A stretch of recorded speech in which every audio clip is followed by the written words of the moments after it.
जब आप कोई ऐसा वीडियो देख रहे हो जो आपको बहुत अच्छा लगता हो, उसके बीच में ब्रेक। अभी डाउनलोड करें तक ऐप। मीनाक्षी, शुरुआत इस वक्त की बड़ी खबर के साथ करेंगे जो कि महाराष्ट्र से आ रही है, जहां पर आज सियासी गर्मी बढ़ती दिख रही है। देर रात पवार ने मुख्यमंत्री उद्धव ठाकरे से मुलाकात की तो सवाल ये उठने लगे कि क्या सरकार में सब कुछ ठीक ठाक है। एक दिन पहले दरअसल पवार ने राज्यपाल से मुलाकात की थी और आज शाम 4 बजे फडणवीस की प्रेस कॉन्फ्रेंस होने वाली है। इधर शिवसेना नेता संजय राउत ने विरोधियों को खबरदार किया है कि सरकार के खिलाफ साजिशों से वो बाज आए। सरकार मजबूत है और विरोधियों को क्वारंटीन करने की जरूरत है। नारायण राणे पहले ही कोरोना के फ्रंट पर सरकार को फेल ठहराकर राष्ट्रपति शासन की मांग कर चुके हैं। आपको बता दें कि मुंबई में जिस तेजी से आंकड़े बढ़े हैं, मुंबई बहुत जल्द दूसरे नंबर का वो शहर हो सकता है पूरी दुनिया के हिसाब से, जहां पर बीते दिनों में सबसे तेज गति से आंकड़े बढ़े हैं। लेकिन जो ये सियासी उठापटक की खबरें आ रही हैं, आपको सुनवाते हैं पहले इसे लेकर किस तरह के बयान सामने आए। महाराष्ट्र की कोविड की परिस्थिति बहुत खराब है।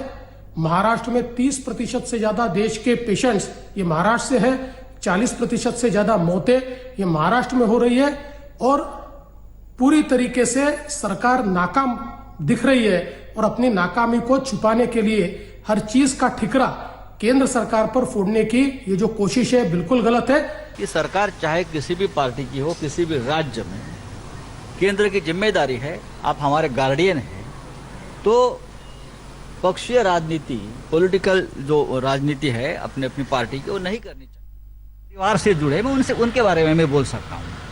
हाँ, तो मैंने तो देवेंद्र जी से ये बात नहीं सुनी, मैंने अमित शाह साहब से ये बात नहीं सुनी, मैंने और जो उनके नेता है नितिन गडकरी जी, उनसे बात नहीं सुनी, तो मैं कैसे विश्वास कर सकता। लेकिन पवार साहब संतुष्ट नहीं है सरकार के। पवार साहब सबसे ज़्यादा संतुष्ट है सरकार के काम के बाद, ये सबसे ज़्यादा मुझे मालूम है। पवार साहब संतुष्ट। लेकिन जिस सुबह वो राज्यपाल महोदय से मिलते हैं, राज्यपाल महोदय से हम भी मिले हैं उसी शाम। देखिए, राजभवन का एक ऐसी जगह है, लोग वहाँ जाना पसंद करते हैं और राज्यपाल साहब भी सबको बुलाना पसंद करते हैं। वहाँ की खान पान सेवा भी बहुत अच्छी है। आजकल बाहर सब कुछ बंद, आपको मालूम है, लेकिन वहाँ ठीक से लेकिन सरकार को कुछ धोखा नहीं है। सरकार को 1% भी धोखा नहीं। सर, अगर होगा, जो सरकार को धोखा देने की कोशिश करेंगे उनको सबसे बड़ा धोखा होगा। राष्ट्रपति राजवट अगर लागू होती है तो क्या महाविकास आघाड़ी तैयार है उसको पलटने? राष्ट्रपति राजवट का सपना मत देखिए। अगर कोई देखता है ना तो वापस वो जग नहीं जाएगा और सपने में ही रहेगा। सर, गुजरात का आपने उदाहरण दिया था, वो वापस कर दोहराइए। राष्ट्रपति राजवट की अगर बात कोई करता है तो सबसे फिट केस है तो गुजरात स्टेट है। अब देखिए, अहमदाबाद के हाईकोर्ट ने, गुजरात के हाईकोर्ट ने वहाँ के तैयारी के बारे में क्या स्ट्रक्चर पास किया है वो देख लीजिए। यहाँ के जो हमारे मित्र है भारतीय जनता पार्टी के, चाहे फडणवीस साहब और पूरा वो जो जजमेंट है गुजरात हाईकोर्ट का, वो देख लीजिए।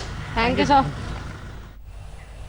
साहिल जोशी हमारे संवाददाता इस वक्त तमाम जानकारी के साथ हमारे साथ जुड़े हैं। साहिल, सवाल उठने यहाँ पर लाजमी है क्योंकि शरद पवार मिल रहे हैं राज्यपाल से, जिसे लेकर संजय राउत ये कह रहे हैं कि एक तो आम मुलाकात है, राज्यपाल से तो सभी मिलते रहते हैं, लेकिन आपको याद होगा जब इस सरकार का गठन हुआ था तब भी ये कहा जा रहा था कि सरकार ज्यादा दिन तक नहीं चलेगी क्योंकि अलग अलग विचारधारा की पार्टी है। ऐसे में क्या अब कोरोना एक मुद्दा बन गया है और शायद सरकार की कहीं ना कहीं विफलता एक तरह से फूट का मुद्दा बन सकती है? देखिए, इतने जल्दी हम किसी पर स्ट्रक्चर पास करें ये तो बात अभी हुई नहीं है, लेकिन इतना हम जरूर कह सकते हैं कि दो मुद्दे अलग अलग है। शरद पवार का गवर्नर से मिलना ये मुद्दा एक अलग है क्योंकि शरद पवार और संजय राउत दो ऐसे नेता थे जो गवर्नर पर लगातार बायस्ड होने का आरोप लगा रहे थे। बार बार ये आरोप लगा रहे थे कि गवर्नर एक्स्ट्रा कॉन्स्टिट्यूशनल काम कर रहे हैं, अपना उनको जो कहा गया है उससे ज्यादा काम वो करने की कोशिश कर रहे हैं। बीजेपी की तरफ उनका झुकाव है, वहां पर राजभवन पर राजनीति हो रही है, इस तरीके के आरोप उन्होंने लगाए थे, जिसके चलते आखिरकार गवर्नर ने इन दोनों नेताओं को बुलाया था बातें साफ करने के लिए। ये बात रही एक। दूसरी बात कि क्या सरकार को खतरा है, तो दरअसल ये मुद्दा तब उठा जब संजय राउत ने आज सुबह सुबह ट्वीट किया और कहा कि इस तरीके की मीटिंग हुई शरद पवार और उद्धव ठाकरे के साथ में। लेकिन जो दूसरा ट्वीट था उसको लेकर ये शंका कुशंकाओं का दौर जो है वो शुरू हो गया, क्योंकि दूसरे ट्वीट पे उन्होंने सीधे सीधे आरोप लगाया कि बीजेपी कोशिश कर रही है कि किसी ना किसी तरीके से महाराष्ट्र विकास आघाड़ी के सरकार को वो गिराए और वहां पर अपनी सरकार या राष्ट्रपति शासन लाए, इस तरीके की कोशिश चल रही है, लेकिन जो नहीं हो पाएगी। इसके वजह से दरअसल ये मामला निकला। और तीसरी बात देवेंद्र फडणवीस की, तो मेरी देवेंद्र फडणवीस से बात हुई है, आज उनकी 4 बजे प्रेस कॉन्फ्रेंस है। नारायण राणे जो बीजेपी के सांसद है राज्यसभा के, उन्होंने ये मांग रखी है गवर्नर के पास जाकर कि राष्ट्रपति शासन लगाने की जरूरत है। लेकिन दूसरी तरफ बीजेपी के नेता विपक्ष आज की तारीख में ये मांग उठाने को तैयार नहीं है। हाँ, बीजेपी का ये जरूर कहना है कि महाराष्ट्र विकास आघाड़ी की सरकार, उद्धव ठाकरे की सरकार कोविड की स्थिति हैंडल करने में, उस पर काबू पाने में नाकाम रही है। जिस तरीके से मुंबई और महाराष्ट्र के आंकड़े बढ़ रहे हैं, उसके मद्देनजर उनका आरोप यहां पर लग रहा है कि किस तरीके से वो कोविड के आंकड़े कंट्रोल नहीं कर पाए। अभी भी देश में 30% से ज्यादा आंकड़े महाराष्ट्र से आ रहे हैं। और चौथी और आखिरी बात इसमें निकल कर ये आती है कि आखिरकार अब इसके आगे क्या होगा, क्योंकि ये बात तो बिल्कुल साफ है कि शरद पवार जो उद्धव ठाकरे से मिलने गए थे, वो सिर्फ इस बात के लिए नहीं गए थे कि आपको हमारा समर्थन अभी भी जारी है ये बताने के लिए, लेकिन कुछ मुद्दे ऐसे हैं जो महाराष्ट्र विकास आघाड़ी के अंदरूनी मुद्दे हैं। खास करके जो हमको हमारे सोर्सेज से पता चला है कि कई विधायकों का ये कहना है कि मुख्यमंत्री तक पहुंचना बड़ा मुश्किल है, तो शरद पवार ये बात भी उनके पास रखने गए थे। दूसरी बात वो उनके पास रखने गए थे कि लॉकडाउन कहीं ना कहीं खोलने की जरूरत है, जिस पर सीधे सीधे महाराष्ट्र विकास आघाड़ी के मंत्रिमंडल में मतभेद दिखाई देते हैं। कई मंत्रियों का मानना है कि अब धीरे धीरे लॉकडाउन खुलना चाहिए, जबकि मुख्यमंत्री बार बार ये कह रहे हैं कि लॉकडाउन खुलने के बाद जो स्थिति पैदा होगी वो संभल नहीं पाएंगे और जिसके वजह से लॉकडाउन नहीं खोला जाएगा। तो ये अंदरूनी मतभेद कहीं ना कहीं महाराष्ट्र विकास आघाड़ी के बिल्कुल, सरकार और में यही है। मतभेद साहिल ऐसे हैं जिन्हें लेकर ये ये तमाम सियासी अटकलें जो हैं वो शुरू भी हो गई हैं। लेकिन इंतजार आज रहेगा शाम 4 बजे का, जब देवेंद्र फडणवीस प्रेस कॉन्फ्रेंस करेंगे। देखना होगा कि आज इस प्रेस कॉन्फ्रेंस में वो क्या सरकार को लेकर और क्या महाराष्ट्र की परिस्थितियों को लेकर कहते हैं। लॉकडाउन 4 में जिंदगी को रफ्तार देने की कोशिश है, लेकिन कोरोना की चाल इसे धीमा बना रही है। 24 घंटे में कोरोना के केस में 6,500 से ज्यादा का इजाफा हुआ है। देश भर में कोरोना केसेस की संख्या 1,45,000 के पार पहुंच गई है। एक दिन में 146 मरीजों की मौत हुई है। मरने वालों की अब तक की कुल संख्या भी 4100 के पार है। लेकिन अच्छी बात यह है कि मई महीने में दूसरी बार पिछले दिन के मुकाबले कोरोना के मामले कम आए हैं। 24 घंटे में 2,770 मरीज ठीक भी हुए हैं। अब तक 7,000 से ज्यादा मरीज ठीक हो चुके हैं। जहां तक राज्यों का सवाल है तो महाराष्ट्र में 52,000 से ज्यादा केस हैं। कोरोना से दम तोड़ने वालों की संख्या भी यहां पर 1,600 पार कर चुकी है। कोरोना केसेस के मामले में तमिलनाडु है दूसरे नंबर पर, जहां 17,000 से ज्यादा केस हैं। गुजरात में 14,500 से ज्यादा केस हैं और देश की राजधानी दिल्ली चौथे नंबर पर है। यहां पर केसेस की संख्या 14,000 के पार है। तो मीनाक्षी, अब 1 और 11 में बात करेंगे श्रमिक स्पेशल ट्रेन की, क्योंकि लेट लतीफी की हद पार हो गई है। मजदूरों को उनके घर तक ले जा रही है ट्रेन। घंटों का सफर अब कई दिन में तय कर रही है। मुंबई से बिहार के लिए निकले मजदूरों का सफर आसान नहीं। 4 दिन बीत गए हैं, लेकिन ट्रेन अब भी मजदूरों को उनके घर तक नहीं पहुंचा पाई है। और हैरानी की बात तो ये भी है कि ट्रेन को जाना कहीं और था, पहुंच कहीं और गई है, और इसकी वजह से मजदूरों को भारी दिक्कत हो रही है। ये सफर भी आसान नहीं। काफी जद्दोजहद के बाद मजदूरों को घर वापसी की ट्रेन में जगह तो मिली, लेकिन ट्रेन है कि घुमाए जा रही है। घंटों के सफर में 3-3, 4-4 दिन लग रहे हैं। ट्रेन चलती कम, रुकती ज्यादा है। जला देने वाली गर्मी में भूखे प्यासे हैरान परेशान मजदूरों का सब्र आखिरकार जवाब दे रहा है। ये श्रमिक स्पेशल ट्रेन महाराष्ट्र के कुर्ला से आ रही है। 4 दिन हो गए, लेकिन मोतिहारी नहीं पहुंच पा रही। बिहार के बाढ़ में जब ट्रेन घंटों रुकी रही तो मजदूरों की भीड़ इंजन तक जा पहुंची। टिकट मिला हम लोग को मोतिहारी के लिए, लेकिन अब तक हम लोग को मोतिहारी समय से नहीं पहुंचाया जा रहा है। कितना समय से ट्रेन में है आप लोग? 76 घंटे सर। हम लोग शुक्रवार को दिन रात को 9 बजे कुर्ला स्टेशन से ट्रेन पकड़े थे। हम लोग यहाँ पैसेंजर जितना है, आधा से ज्यादा पैसेंजर मोतिहारी का है। टिकट भी हम लोग को मोतिहारी का दिया गया हुआ है, फिर भी बोल रहा है नहीं, दरभंगा जाएगा गाड़ी, दरभंगा जाएगा, मधुबनी जिला जाएगा। बाढ़ ही नहीं, समस्तीपुर पहुंची श्रमिक स्पेशल ट्रेन का भी यही हाल है। ट्रेन पर बैठे 4 दिन हो गए, लेकिन अपना स्टेशन आ ही नहीं रहा। मोतिहारी जा रही एक महिला की तो तबीयत ही बिगड़ गई। दर्द से तड़पती महिला ने स्टेशन पर ही बच्चे को जन्म दिया। आनन फानन में महिला को अस्पताल ले जाया गया। पिता की गोद में आई नवजात को क्या पता आगे का रास्ता कितना मुश्किल भरा है। 4 रोज हो गया देखो कि गाड़ी 2 घंटा 3 घंटा रास्ते में रोक लेता है। खाने की नहीं व्यवस्था है, न पीने की व्यवस्था, पानी है। पुणे से चली एक ट्रेन 70 घंटे में समस्तीपुर पहुंची। रेल प्रशासन ट्रैक खाली न होने की दलील दे रहा है। दावा तो मजदूरों का खाना पानी देने का भी है, लेकिन इसमें कितना दम है ये लाचार मजदूरों के चेहरे बता रहे हैं। कुछ ही दिनों में हम और ट्रेन शेड्यूल जल्द से जल्द अनाउंस करते रहेंगे और ट्रेन की सुविधा बढ़ाते रहेंगे। साथ ही साथ रेलवे स्टेशन पे सब दुकानों को भी अनुमति दे दी है शुरू करने के लिए।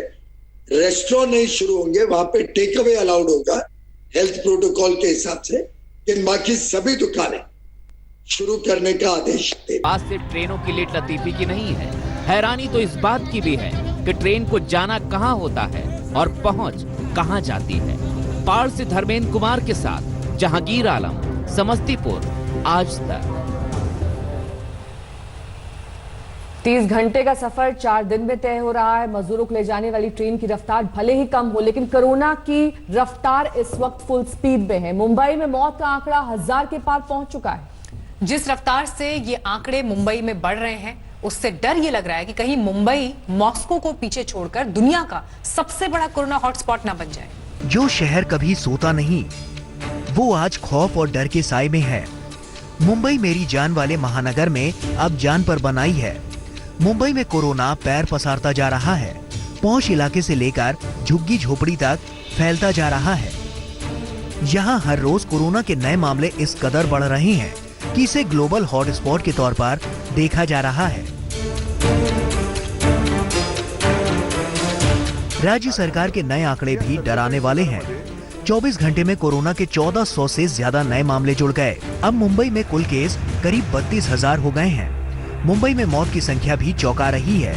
एक दिन में 38 लोग कोरोना से हार गए। अब यहाँ कोरोना से मरने वालों की कुल संख्या 1000 के पार हो गई है। मुंबई में कोरोना की रफ्तार जिस कदर बढ़ रही है, उससे लगने लगा है कि कहीं मुंबई दुनिया का सबसे बड़ा हॉटस्पॉट न हो जाए। अभी मॉस्को के बाद कोरोना के सबसे ज्यादा मामले मुंबई में ही हैं, लेकिन दोनों महानगरों में फर्क ये है कि मुंबई में जहां मामले ऊपर की ओर बढ़ रहे हैं, वहीं मॉस्को में नए मामले कम होते जा रहे हैं। 16 मई को मुंबई में कोरोना के 884 नए केस आए। वहीं 22 मई को नए केस बढ़कर 1751 हो गए, जबकि मॉस्को में 16 मई को कोरोना के नए मामले 3505 आए। वहीं 22 मई को नए मामले घटकर 2988 हो गए। कभी न्यूयॉर्क को नया वुहान कहा जा रहा था, लेकिन नए मामले में मुंबई ने न्यूयॉर्क को भी पीछे छोड़ दिया। लेकिन महाराष्ट्र सरकार को लग रहा है कि मामले अनुमान से कम बढ़े हैं। आज 23 तारखेला काय स्थिती, म्हणजे मी म्हणून ते 1.25 ते 1.5 लाख का म्हटलं की 1.5 लाख जर मे अखेरीला होणार असतील तर आज 1.25 लाख व्हायला हवे। 1.25 लाख म्हटल्यानंतर आज मी मुद्दामून काही कागद घेऊनच बसलेलो आहे। आज आपल्या महाराष्ट्रामध्ये 33,786 ह्या पॉझिटिव्ह केसेस आहेत। 13,404 हे रुग्ण बरे होऊन घरी गेलेले आहेत 13,000च्या आसपास। खतरा कम्युनिटी लेवल तक कोरोना के फैलने का भी है। उधर कैबिनेट के 2 मंत्री इसकी जद में आ चुके हैं। मुंबई पुलिस में भी इस वायरस की घुसपैठ बढ़ती जा रही है। 2 दिन में ही मुंबई में 140 पुलिस वाले पॉजिटिव निकले। बढ़ते मामले के साथ अस्पताल पर दबाव बढ़ता जा रहा है। अब मुंबई के सेंट जेवियर कॉलेज को क्वारंटीन सेंटर में बदल दिया गया है। बिल्डिंग्स है मुंबई में जो ऑलरेडी एग्जिस्टिंग बिल्डिंग्स है, उनको क्वारंटाइन फैसिलिटीज, आइसोलेशन सेंटर्स और हॉस्पिटल में बदला जाना चालू करा जा चुका है। नहीं, अब मुंबई एक ऐसा शहर है, डेंसली पॉपुलेटेड शहर है, यहाँ ज्यादा नए बिल्डिंग्स बनाने का स्कोप नहीं है। तो जो ऑलरेडी एग्जिस्टिंग बिल्डिंग्स थे उनको अब बदला जा रहा है ऐसी फैसिलिटीज में, ताकि हॉस्पिटल्स का बर्डन थोड़ा सा कम किया जा सके। और ऐसे ही एक बिल्डिंग्स में से अभी है सेंट जेवियर कॉलेज, मुंबई का आइकॉनिक सेंट जेवियर कॉलेज, जिसको एक क्वारंटाइन सेंटर में बदल दिया गया है। अब तो लॉकडाउन में ढील भी है। श्रमिकों के लिए स्पेशल ट्रेन दौड़ रही है। हवाई सफर शुरू हो गया। जिंदगी रफ्तार पकड़ रही है। लेकिन बड़ा सवाल ये है कि कोरोना की रफ्तार पर कैसे लगाम लगे। मुंबई से तनुश्री पांडे के साथ आज तक ब्यूरो। दिल्ली गाजियाबाद बॉर्डर की बात करेंगे, जिसे एक बार फिर से सील कर दिया गया है, जिसके के चलते गाड़ियों का वहां पर आज लंबा जमावड़ा देखा गया। गाजियाबाद में कोरोना केसेस की संख्या बढ़ने के बाद एक बार फिर से सीमा को सील कर दिया गया। दिल्ली आने जाने वालों को काफी परेशानी का सामना करना पड़ा। गाजियाबाद के डीएम ने कल ही सीमा सील करने का हुक्म जारी किया था। 9 बजे तक सरकारी कर्मचारियों को परमिशन थी, लेकिन अब पूरी तरह से उसे भी रोक दिया गया है। 9 बजे के बाद बॉर्डर को पूरी तरह से सील कर दिया गया है। अब किसी भी वाहन को गाजियाबाद जाने की इजाजत नहीं है। दरअसल जिस तरीके से गाजियाबाद में कोरोना के मामले बढ़ रहे थे, उसको देखते हुए गाजियाबाद प्रशासन ने दिल्ली गाजियाबाद बॉर्डर को एक बार फिर से सील कर दिया। उसके बाद से ही सुबह के वक्त हालांकि लोग जो थे वो निकल रहे थे, जो सरकारी कर्मचारी थे वो उनको जाने की इजाजत दी जा रही थी, लेकिन 9 बजे से पहले तक ही 9 बजे के बाद अब पूरी तरीके से बॉर्डर को सील कर दिया गया। आपको कहाँ जाना है, कब से खड़े हैं आप? मैं अभी हो गया, मेरे को आधा घंटा करीब होने वाला है। कहाँ जाना था आपको? मुझे दिल्ली जाना है, यहाँ निर्माण बिहार। तो क्या बोल रहे हैं? वो कह रहे हैं नहीं जाने देंगे, आपको 9 बजे तक आना था। तो हम तो पीछे से जाम में हैं। हाँ, मैं गवर्नमेंट ऑफिसर हूँ। अच्छा, तो जाहिर सी बात है ये दिल्ली जा रहे थे, लेकिन इनको जो है वो यहाँ पे जाने की इजाजत नहीं है, क्योंकि 9 बजे के बाद अब एंट्री पूरी तरीके से बैन कर दी गई। आप कब से खड़े और कहाँ जाना था? सर 15-20 मिनट तो हो गए हैं और मुझे आसफ अली रोड नई दिल्ली जाना है। किस काम से जा रहे थे? मैं बैंक एम्प्लॉय हूँ और जैसे कि अभी डिस्ट्रिक्ट मजिस्ट्रेट का इंस्ट्रक्शन आया है कि जो बैंक एम्प्लॉयज हैं या बैंकिंग सर्विसेज जुड़े हैं उनको आईडी कार्ड पर अलाउ किया जाएगा, ठीक है ना। बट यहाँ आने के बाद तो ये कम्प्लीटली सील डाउन हो गया। और दिल्ली बॉर्डर पर ही नहीं, राजधानी के अंदर भी जगह जगह पर जाम लगा हुआ है। लॉकडाउन में जब ढील दी गई है, चौथे लॉकडाउन में, तो दफ्तर से लेकर बाजार तक खुले और इसका असर सड़कों पर भी दिखाई दे रहा है। ऐसा लगने लगा है राशि से दिल्ली फिर से कोरोना से पहले वाले दिन में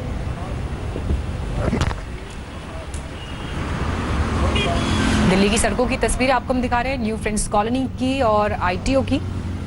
लगभग ऐसी ही तस्वीरें पहले भी यहाँ से दिखा करती थी पीक आवर ट्रैफिक में, और एक बार फिर से वही हाल अब सड़कों पर दिखाई दे रहा है। और ये सब हो रहा है क्योंकि लॉकडाउन 4 में जिस तरह से ढील दी गई है, रियायतें अब मिली हैं, उसका असर सीधे सड़क पर ट्रैफिक की सूरत में।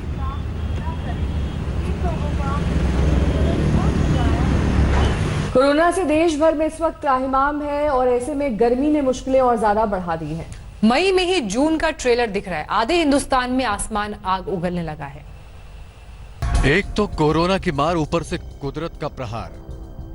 आसमान से आग बरस रही है, धरती तप रही है, हवा जला रही है। आधा हिंदुस्तान भीषण गर्मी की चपेट में है। उत्तर भारत के रेगिस्तानी इलाकों में शोले बरस रहे हैं। बाहर निकले तो जिस्म जल जाएगा। इन इलाकों में पारा 47 डिग्री के पार है। महाराष्ट्र का विदर्भ इलाका भी तप रहा है। राजधानी दिल्ली में भी सूरज आग बरसा रहा है। आज मौसम का सबसे गर्म दिन है। पारा 46 डिग्री के पार जा सकता है। उफ, ये गर्मी, दिल्ली की गर्मी कमबख्त। 45 डिग्री से ऊपर तापमान है। राजपथ पर खड़े हों और राष्ट्रपति भवन की तरफ देखें तो उधर मृग मरीचिका सी दिखाई पड़ती है। लगता है सड़क पर पानी बह रहा है। गाड़ियों के अक्स दिखाई पड़ते हैं उस पर। यह जेठ की दोपहरी कमबख्त दिल्ली ओपन ओवन बन चुकी है। 45 से 47 डिग्री टेम्परेचर। मौसम विभाग का कहना है कि अगले 3 दिनों तक राहत मिलने वाली नहीं है। उन मजदूरों का सोचिए जो हाईवे पर पैदल ही चले जा रहे हैं। कोरोना ने उनकी रोजी रोटी छीनी और अब कुदरत उन पर एक और जुल्म कर रही है। मौसम विभाग की माने तो गर्मी का सितम 28 मई तक जारी रहेगा। इसके बाद थोड़ी राहत मिल सकती है। मध्य प्रदेश, महाराष्ट्र, राजस्थान समेत उत्तर भारत के कई हिस्सों में हीट वेव भीषण हो सकती है। राजस्थान, पंजाब, हरियाणा के लिए रेड अलर्ट जारी किया गया है। इन राज्यों में पारा 44 डिग्री से 46 डिग्री रहने का अनुमान है। जो है सन जो है सर के ऊपर आता है और स्ट्रेट होता है उसकी सनलाइट, और हर साल हीट वेव होता है, लेकिन इसका कोई अधिक नहीं पड़ेगा क्योंकि जो है मैंने बताया कि अगर क्लाउड रहेगा, अगर बारिश आएगा तो फिर क्यों टेम्परेचर बढ़ेगा। सूरज का किरण वो आएगा नहीं ना, तो कम आएगा 29 को, तो 29 ऑनवर्ड मेजर रेस्पाइट है। बाद में 3 जून के जब बारिश छोड़ जाएगा, 1 या 2 जून को, बाद में नया स्पेल शुरू हो सकता है। मई में गर्मी के सितम ने जून वाली गर्मी का ट्रेलर दिखा दिया है। जाहिर है आने वाले दिनों में कोरोना और गर्मी की डबल मार पड़ने वाली है। दिल्ली से प्रशस्ति शांडिल्य के साथ आज तक ब्यूरो। नमस्कार, मैं हूं अंजना ओम कश्यप। हमें उम्मीद है ये वीडियो आपको पसंद आया होगा।